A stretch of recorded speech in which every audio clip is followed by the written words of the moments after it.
most politicians and candidates will often lean on the evangelical community and talk about independent voters, Democrats, Republicans, suburban women, college-educated, rural, evangelical. We'll have a whole category knowing there is a very big relationship and getting out the vote and beyond. Is that changing now, given what you're saying? Are you finding candidates still relying on the evangelical to come out and get people to vote? Oh, well, politicians definitely rely on that, but all evangelicals are not the same thing. And I think that we're in an American moment where people think of evangelicals as simply a political constituency. Right. Come out in time for the Iowa caucuses, and there's actually a deep, rich heritage of a people who really are committed to Christ, to one another, to renewal, and I have hope of that being reborn. Do you see or think about particular issues? As you well know, abortion has been a huge issue on the polls and for other reasons and conversations all across this country and frankly the globe. Knowing that this has been such an issue and knowing that it continues to be on the ballot, perhaps at times in invisible ink in the form of ballot referendums and beyond, what are you seeing in communities and among the evangelicals in particular about how they are addressing this in politics? Well, I'm a committed pro-life Christian, but I think we have to persuade people who don't agree with us. And that means explaining why we believe in protection for vulnerable human beings and for their mothers, and to care for women and children in crisis.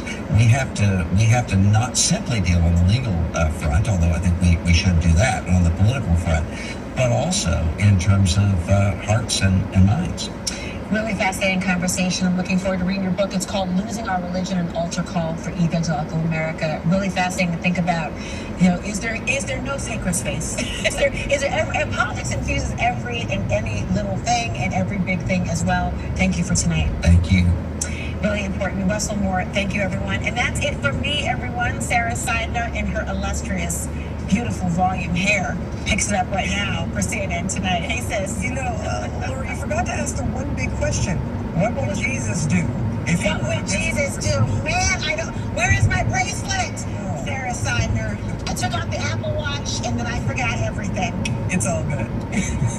I'll see you later. Good evening to you. I'm Sarah Seidner, and this is CNN Tonight. And we're bringing you tomorrow's news tonight at 10 a.m. Eastern tomorrow morning. The judge presiding over former President Trump's election subversion case will hold a hearing on which rules will be imposed on the handling of evidence. And the special counsel is asking that the trial start on January 2nd, prompting an angry response from Trump on social media. Also tonight, a major move by the Supreme Court, which marks a victory for the Biden administration. The court blocking Purdue Pharma's bankruptcy settlement, which would have granted immunity to the wealthy Sackler family from opioid-related civil lawsuits. The High Court will now take up the case itself. More on that coming up. And utter catastrophe in Hawaii. The devastating wildfires scorching and destroying Maui, leaving at least 53 people dead now. Hawaii's governor addressing the catastrophe just a short time ago.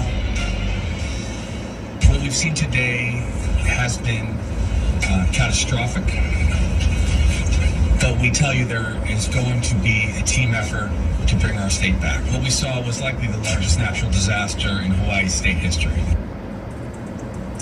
The governor sent us this photo from his tour of the area, and I'll be talking to him about all of this tonight. But we are going to begin with tomorrow's news tonight.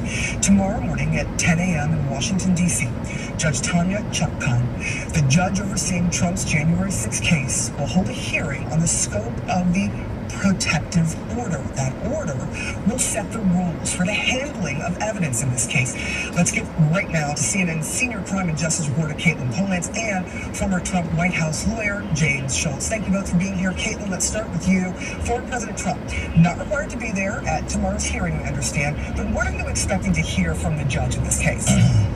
Well, we're expecting to hear where the judge is going to stand on evidence handling. Right now, there's a legal dispute between prosecutors in this case and Donald Trump's team about what Donald Trump is able to talk about with other people or publicly as he's learning about evidence that the Justice Department's collected about him. So the Justice Department will give him evidence as part of what's called discovery as they prepare for trial. And the Justice Department wants all of that to be locked down. They don't want him to be able to share any of it. They want an order from the judge over top of it. Trump's team, they don't want it to be that broad. They want to only define certain things as sensitive that he can't talk about, but have him have the ability to have what Trump says is free speech. Now, the Justice Department, they say that this is not about free speech, that he doesn't have a right to publicize things during or before his trial. And so we're going to have to watch to see what the judge does here. And Sarah, taking a step back, there's a big question of the tone of what Judge Chutkan will have going forward tomorrow, because both the Justice Department and Trump have been raising social media posts from one another. They have been making political barbs in their filings. And so if Judge Chutkan is going to take a handle on this case and just look at it as the law, that's one way she could do it. But there also is a situation where she is a judge who probably has been seeing many of these posts, including in the filings. And so it's quite plausible that she also may have some things to say about the public commentary of this case that's happening outside of the courtroom. So that's a big thing to watch for. All right, thank you for all of that, Caitlin. James, to you, we've all seen how many times Donald Trump has attacked anyone involved in a legal case against him, whether it be a judge, a prosecutor, or one of the defendants. This rule for a protective order, what are the chances in your mind that Donald Trump obeys an order that the judge puts in place?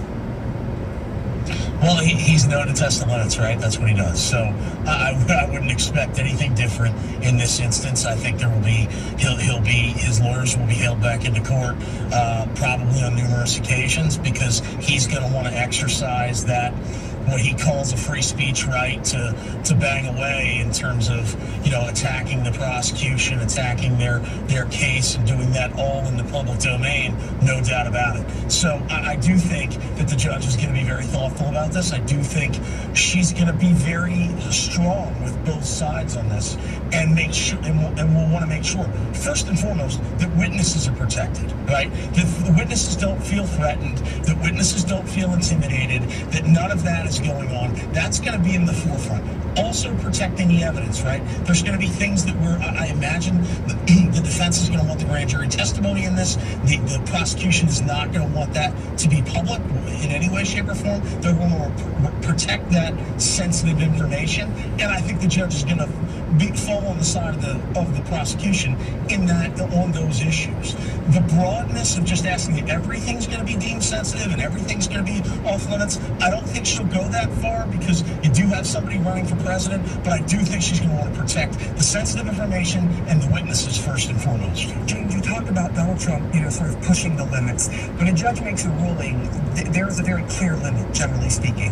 What if he doesn't comply? I mean, what happens then? I can't imagine. This is a former president. Is he going to be held in contempt? I mean, how does a judge deal with something like that if that's what happens? Sure. The judge can hold Donald Trump in contempt, surely, can sanction him. There's a lot of things that she has flexibility to do, and she will exercise it. She is a very strong judge, is going to set the tone very early in this, that she's in charge of this case, and that Donald Trump is not in charge of this case. And I think she's going to do that very early. And I also think she's going to be, is going to take very seriously the prosecution's request to have a speedy trial on this. I think the prosecution has asked for a trial in early January. I don't know that it happens in early January, but I do think the speedy trial provisions, D.C. is known to be a rocket docket jurisdiction, meaning a very fast jurisdiction to get the trial, and I think you're going to see it here. I think we're going to have a winter trial date for sure coming out of this hearing tomorrow. I want to go back to you now, Caitlin. The special counsel, as we just talked about, and you just heard from James, we're talking about January 2nd, starting this trial. That's what the special counsel has asked for, 2024. I mean, what is the judge saying at this point? What else is being said said about this? Because that is a very fast date.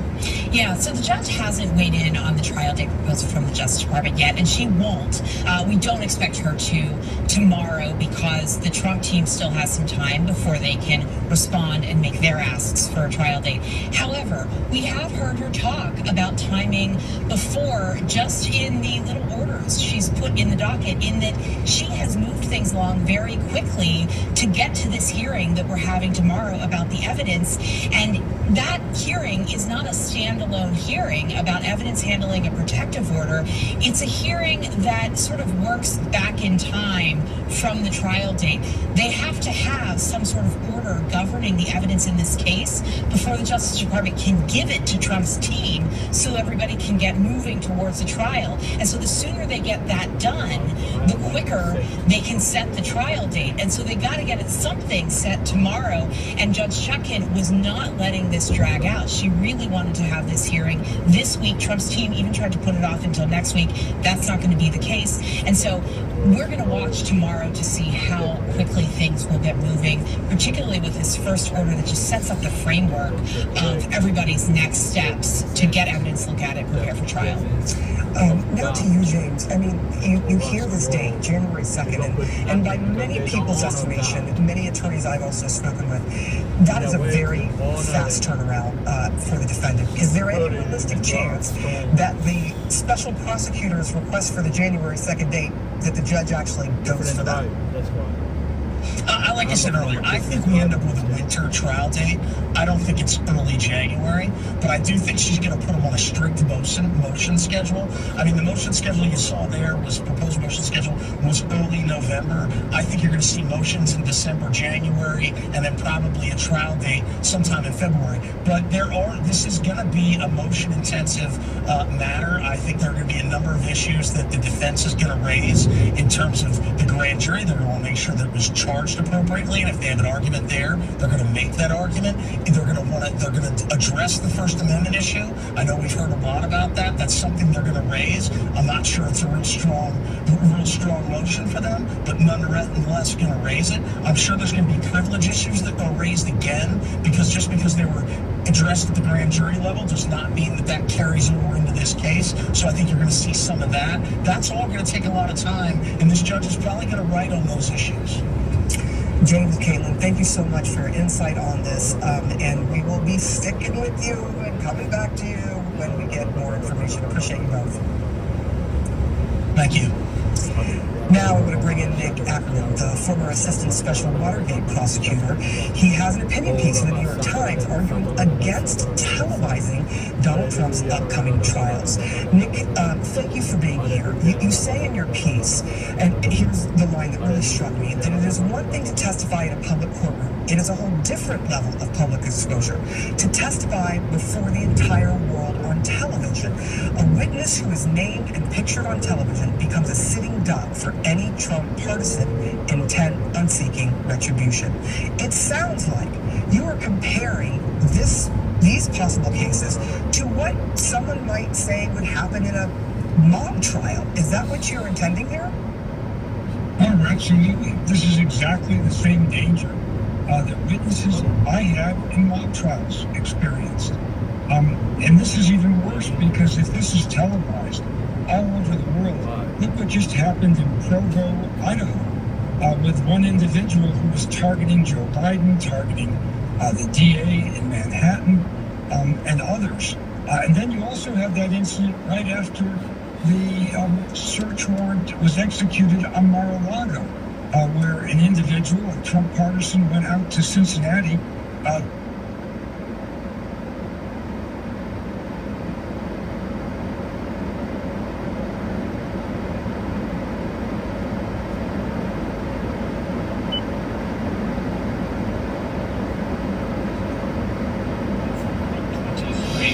This is a really important uncertainty, I guess. It could happen as soon as that. Some have thought, well, perhaps the Chinese will wait until after the upcoming Taiwanese election, in which this gentleman, Lai Ching-te, is up against a representative of the Kuomintang party, which despite its past history of opposition to the Chinese Communist Party, has gotten more in bed, I think it's fair to say, with them. I misspoke. Lai's party is called the Democratic Progress Party, I believe, not People's Party. But the idea that the Chinese might be able to win without fighting by having a favored candidate prevail in this election, against the backdrop of these threats from China, to be sure, is one factor that has argued that they may, in fact, postpone things until then. Are you of that view, or do you think this could, in fact, kick into gear sometime this fall? I'm agnostic in this matter, and that would be once the pieces are in place and the military has convinced Xi that they can conduct this successfully, which is critical. It can't fail, but once they think that they can conduct it successfully, then that is a sort of Damocles hanging over the head of the Taiwanese, and anything could happen. Certainly, Frank, it's right to note the election schedule. I think that matters a lot in the calculus, both Taiwanese election and U.S. presidential election. But we shouldn't as a result of that, ignore the great progress they're making to leading up to an invasion, and the recognition that they could take us by surprise at any time, especially if we're linking it to a specific event like the Taiwanese election or U.S. presidential election, as General Mike Minahan noted in the leaked memo of January of 23, where he said it was quite likely that 2025 would be the year of the attack. All good arguments, but we want to ensure that we're not blind to the fact that it could occur as early as this autumn. And this is the point of your piece, really, this most recent piece, and of these webinars, is that they've gotten to a point where they've been demonstrating capabilities, and they can, in fact, quite possibly exercise from a sort of standing start a little, if any, warning action against Taiwan along the lines you've described. And Brad, we have to take a very short break here in a moment, but I did want to just say there is reason to believe, for Xi Jinping's own internal considerations, that the pressure is on to exercise this option. It's not just an ambition to surpass, the greatest figure in modern Chinese history, the Chinese Communist Party's history, at least that of Mao Zedong, but to be able to keep things under control at home. We'll talk about that on the other side of a short break. We'll be right back.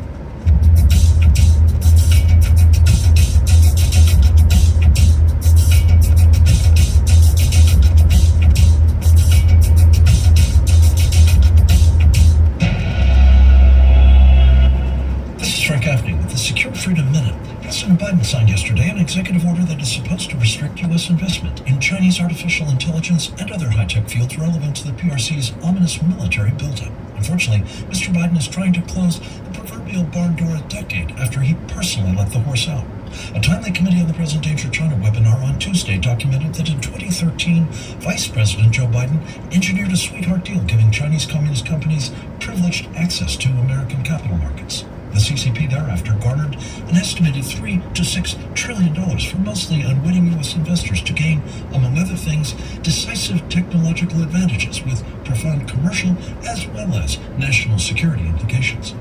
Biden's new executive order must now be implemented faithfully and extended to all other investments that recklessly enrich, empower, and embolden our mortal enemy, the Chinese Communist Party.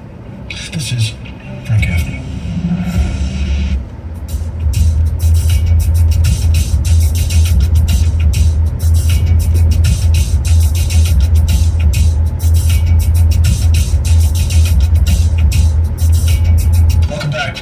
Dr. Bradley Thayer, my colleague at the Center for Security Policy, the co-author of Understanding the China Threat, and few do better than he. Brad, I asked you about the considerations internally that are prompting it appears Xi Jinping to be desirous not only of surpassing Mao, but in accomplishing this great feat of taking Taiwan, but doing it now to keep the lid on things at home. Is that how you see things? Yes, we know that his ambition is to conquer Taiwan, and we now know that with these exercises in place, that he'll have the capability. So the intent and the capability are present. How that will be colored by presidential elections or other factors, of course, is important. But we should recognize that this could occur at any time, and so we don't want to be fooled. We don't want to he has essentially changed our expectations through the aerial violations of Taiwanese airspace, of maritime, as well as essential aerial violations of Chinese sovereignty. Taiwanese sovereignty, yeah. Yes, Taiwanese sovereignty, and that's a way of essentially shaping expectations that the lead up, the greater efforts that would be necessary at sea and in the air will be inured to them, and that's going to catch us by surprise. So we need to recognize it's battle stations, and that all hands have to respond to the danger that Taiwan faces. And the question that I know you're going to be addressing in an upcoming piece is, are we in fact responding in that fashion? There is an aid package that's been announced of some $349 million, as I recall, for Taiwan. It seems awfully little and awfully late. Is that how you see it, Brad, there? And what should we be doing instead? It is, and it's cloaked in aid to Ukraine. I mean, it's tied to essentially approval of aid to Ukraine. So Further aid to Ukraine. For additional aid to Ukraine. So we have so much flowing to Ukraine, and we have far too little, given the prodigious